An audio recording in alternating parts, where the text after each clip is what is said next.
Kaya ho pala wala kayo sa graduation ko kanina. Nandito ho pala kayo.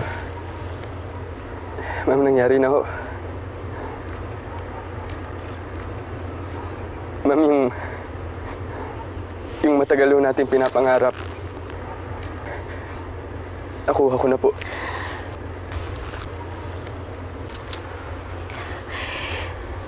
Congratulations, Iho. Sigurado ako, ang saya-saya ngayon ng anak ko sa langit.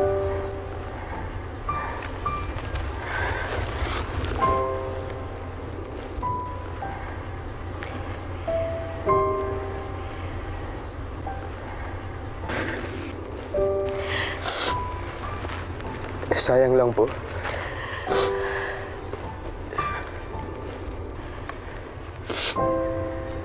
Sayang at hindi na ho niya naabutan yung graduation ko.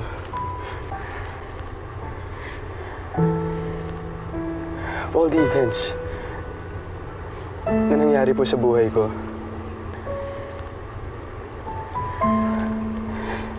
she's always there. Kahit nung bata pa lang ako na nagugutom,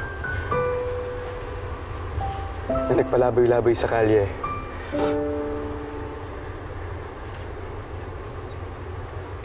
She was there to reach out. Pati po nung high school ako, nung graduate po ako ng high school, andun siya. Kahit hindi niya ako matandaan, dumating pa rin siya. Halos po lahat ng magaganda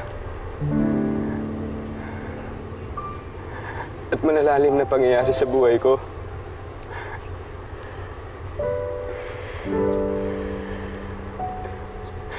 naroon siya.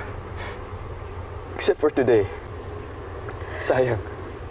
Sana nandito siya para makita naman niya na lahat ng pinaghirapan ko. Lahat ng pinaghirapan ko para sa kanya. Para sa kanya. Huwag mo na sayangin yung oras mo sa kaka-wish. Sa mga bagay na alam naman natin na hindi na mangyayari pa, hindi ba? Ilang taon na rin namang nawala si Elise.